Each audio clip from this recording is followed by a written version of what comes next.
Coming up on show 513, it's a Saturday special as we talk to someone who shares the same belief that I do, that the best way to get someone to buy an EV is to try an EV. Well, good morning, good afternoon, or good evening, wherever you're listening around the world. Welcome to your Saturday special edition this week. At the weekends, I like to try and bring you interviews with the movers and shakers in the EV world. Those people who are living and breathing it every single day, who otherwise we wouldn't get to hear from, unless maybe you follow them on their social media or catch the interviews they do. But I hope to try and amplify their voice and bring them to a new audience as well. So whatever small audience I do have, I hope to always bring you fascinating interviews, as many as I can at the weekends, normally.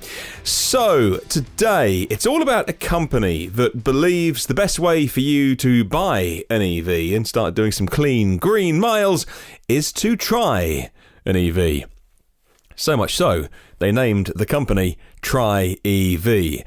Talking to Gerard today on the podcast about his philosophy, his aims, his goals with the company, what they're doing with TryEV, and how it can help you, what you can get out of it as well. And if you're listening to the podcast because you are EV curious, while you want to listen to the end to find out more details of how you can contact them and how they can help as well. They're not going to sell you a car, they're going to help to get you in a car. They're like a facilitator, I guess I would say. But let me not steal Gerard's thunder. Gerard Chaustow is the main man behind it. Founder of TryEV, was happy to catch up with me in a bustling London coffee shop as we sat down for 20-25 minutes to have a chat about the state of EVs and how TryEV is there to get people inside an electric vehicle, which is the only way to really make them feel how good an EV is.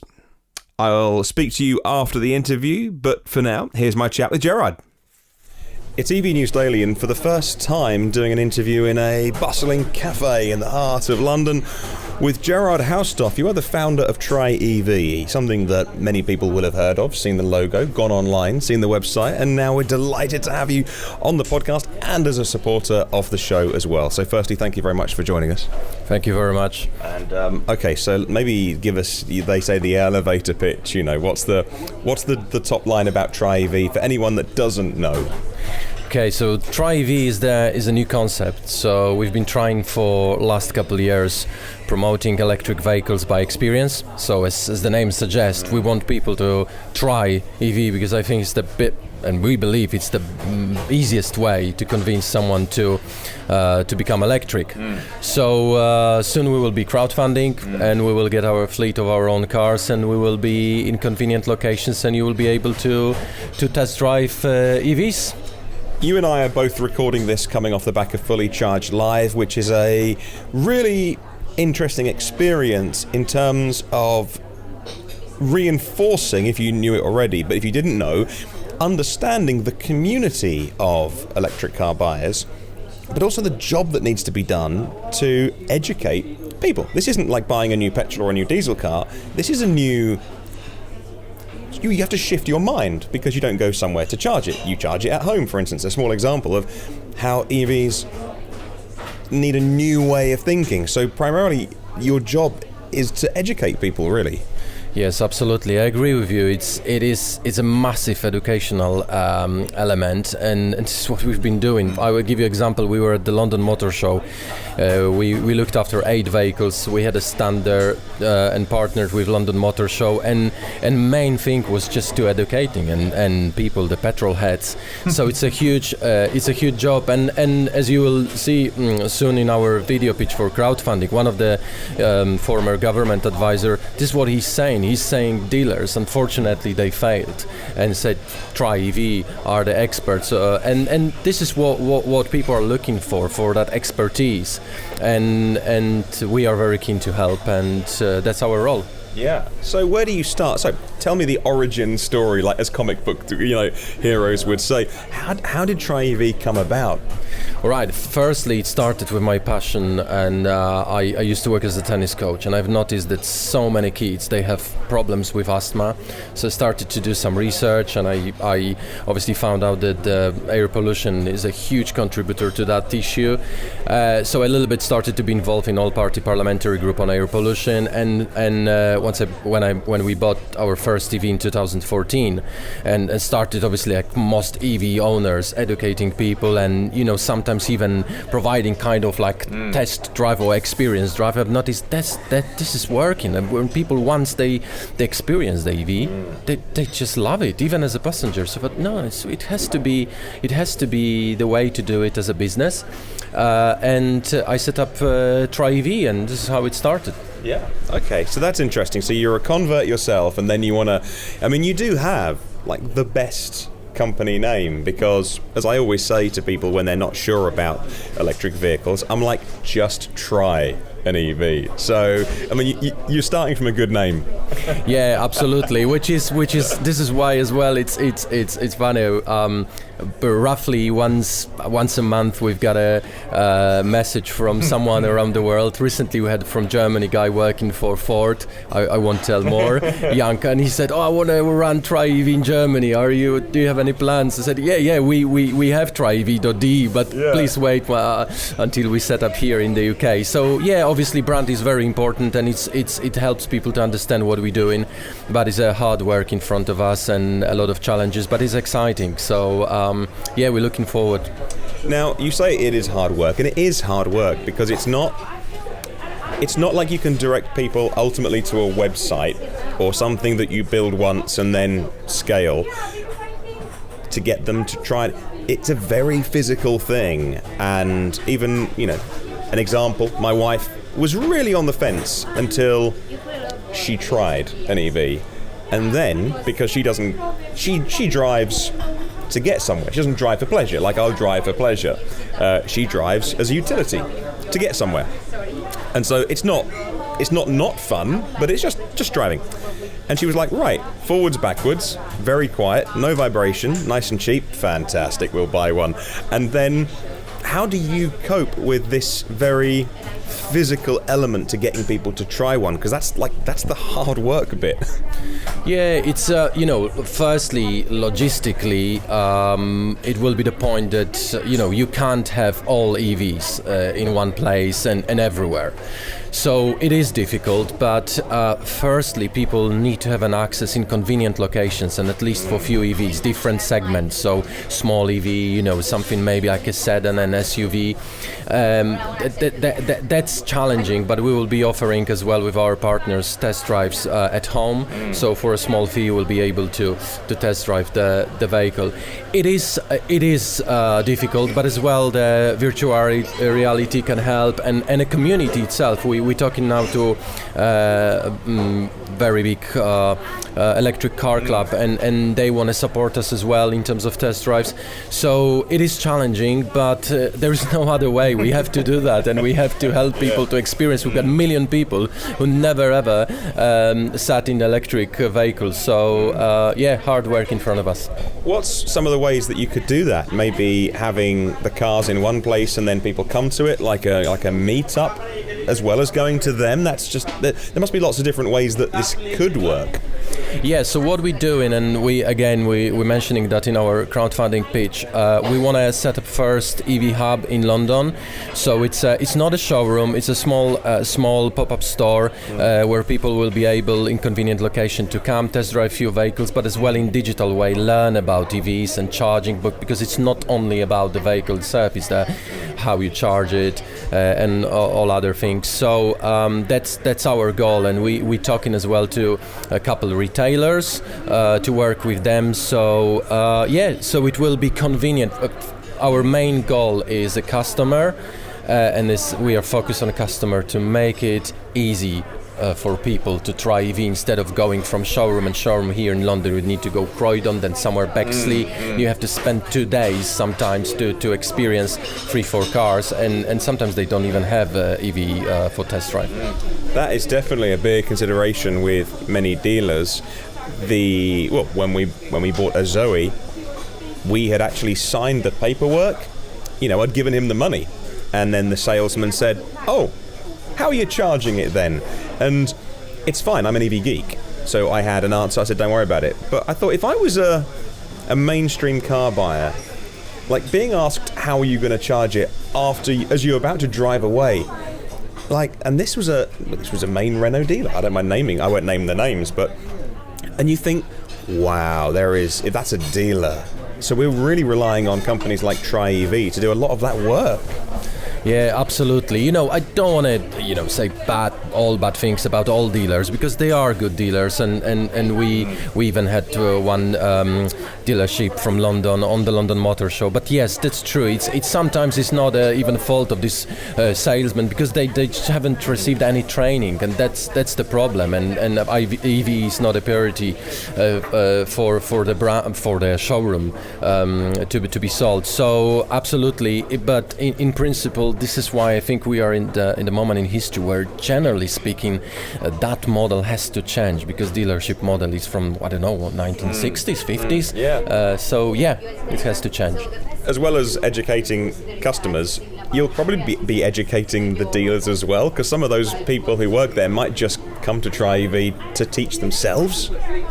Yeah, it's a funny. We had a funny story that we haven't done it officially, but the dealer which we're working with, and we did an event in Greenwich. So they arrived. They couple members of staff with the cars, and we had to basically educate them and help them to charge and explain, about range. But as I said, I feel sometimes pity for them, because you can see this is just they just work for an organization which doesn't provide proper training.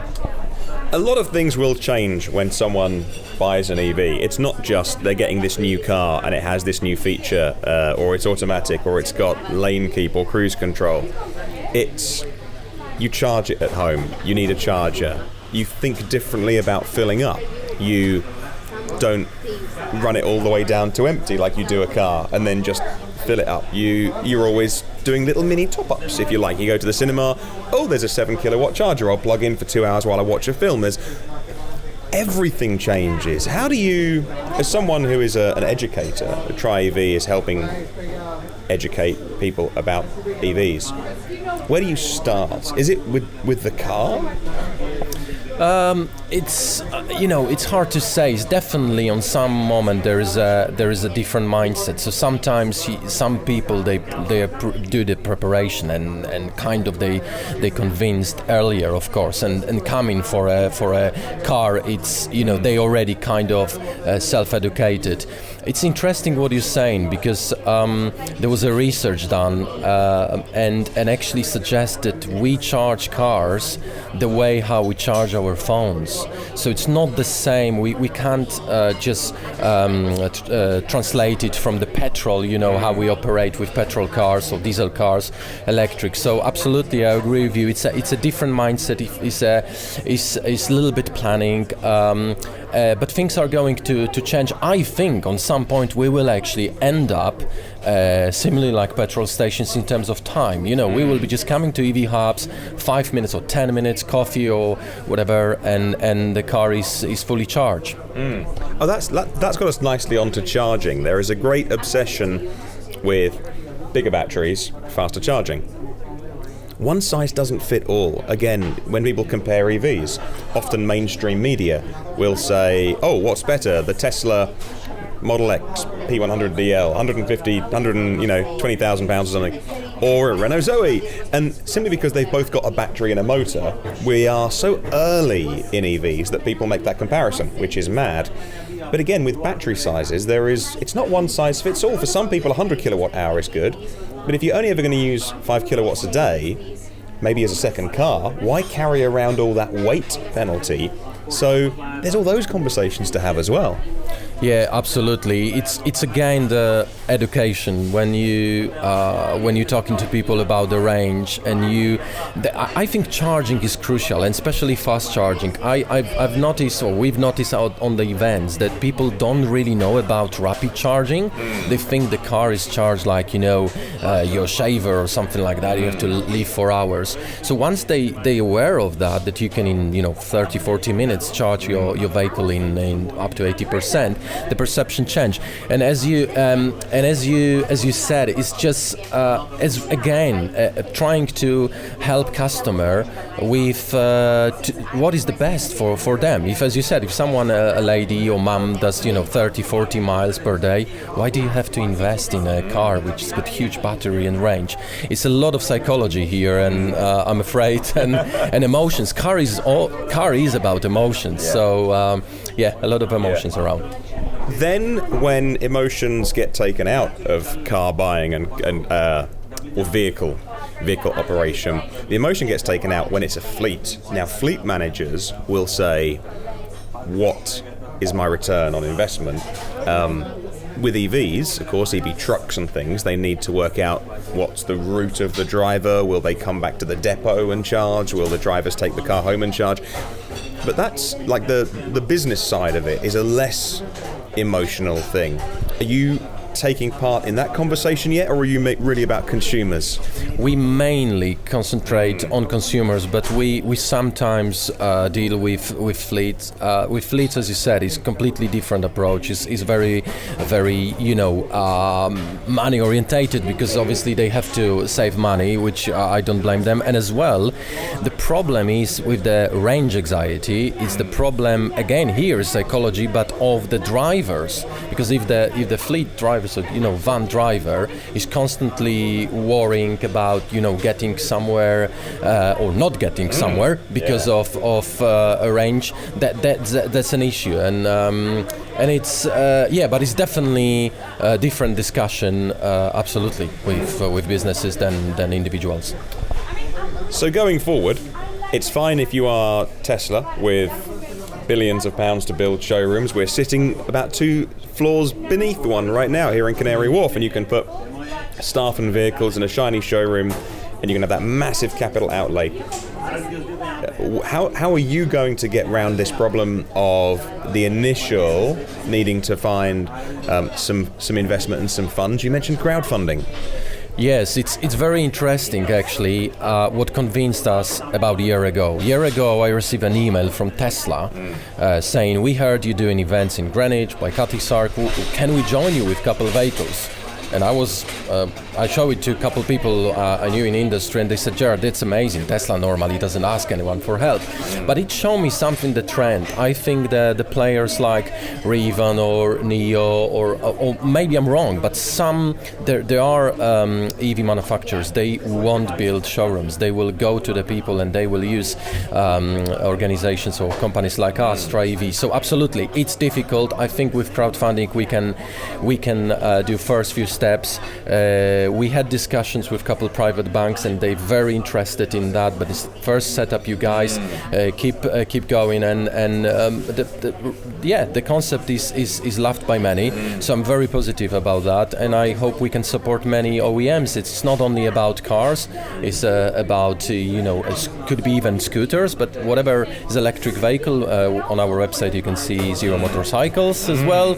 We're working with them. So I see it really as a great opportunity and fascinating future. Dealers are a really interesting, we've mentioned them already, really interesting thing in that some of them are owned by some are owned by the car makers, some of them resale, some of them are franchise. They've been around forever. It's in their interest to sell the most profitable cars. EVs are expensive at the moment. Also, what's really interesting, and we've noticed, Tesla were the first to do direct to consumer. More and more car companies are opening up orders direct to the customers, and they're going to have to navigate a really difficult journey with their dealerships, because car makers want that first party data of selling direct to consumer. And so the dealers are not convinced on EVs. It's going to turn their world upside down, and meanwhile you're coming along and being like, "Hey, we'll help you." So even the car makers must enjoy the support that you are giving them.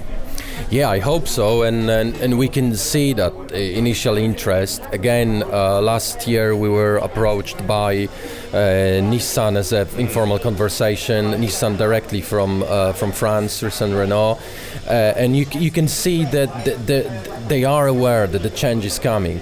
The problem with dealers is that.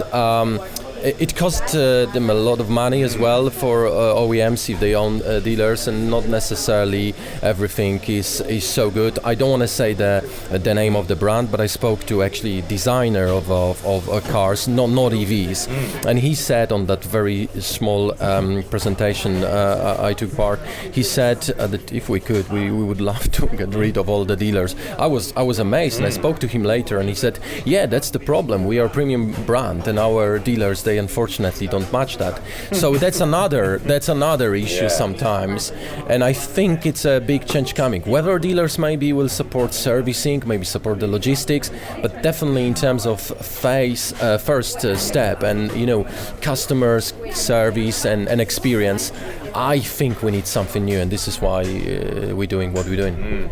It was really interesting to come across TryEV last year, as I did, as many people did, and have been following your journey. If people want to find out more about what you do, what's the best way? Is it the website? Is it social media? Yeah, you can do obviously both. We've got really good website, but obviously there's a lot of things to be developed, but we're really proud of that. So tryev.com.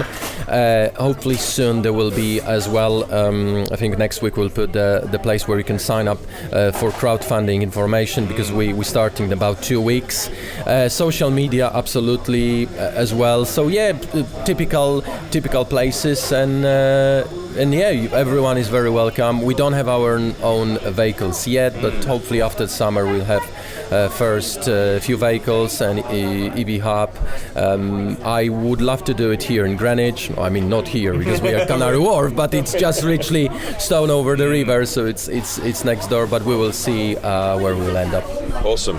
And I have a very, very small amount of attention in the EV world, but there's lots of people, they call them influencers, people who have a big following, big attention.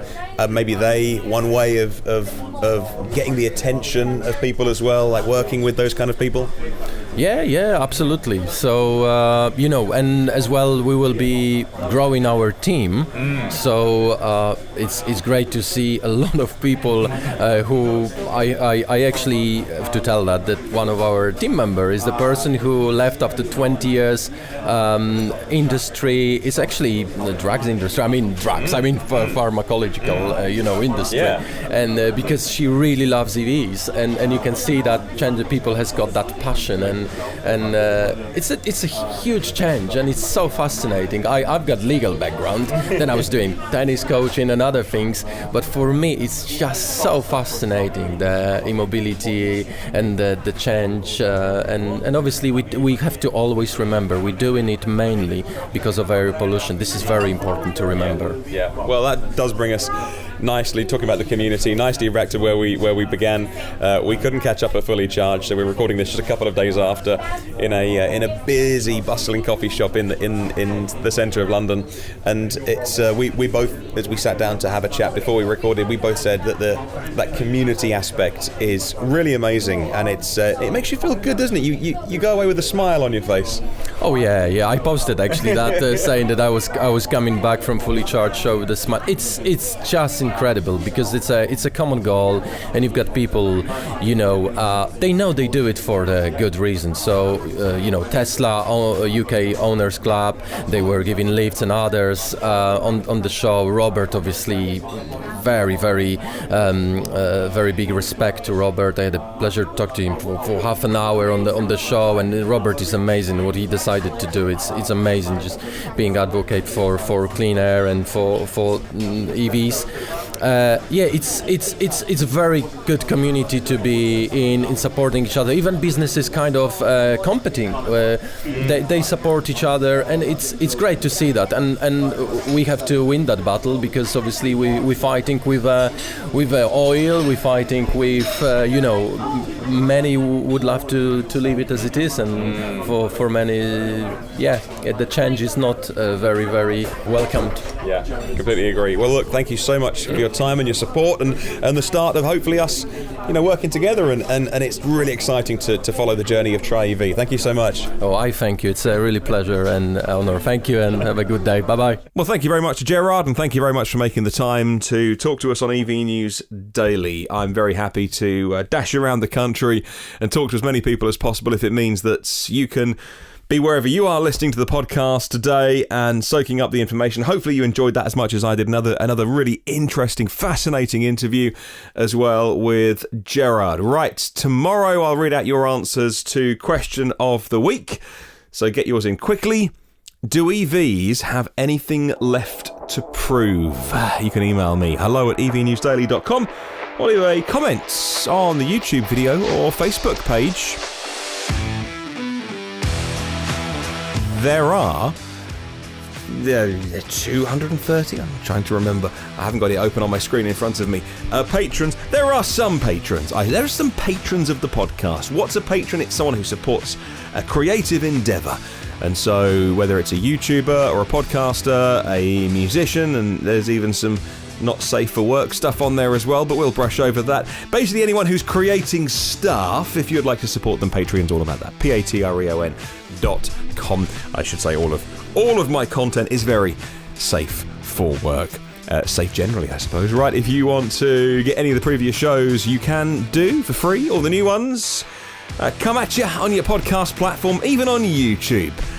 Subscribe to get them first and free and automatically. Say hi on social media by searching EV News Daily. Have a wonderful day. I'll catch you tomorrow, and remember, there is no such thing as a self-charging hybrid.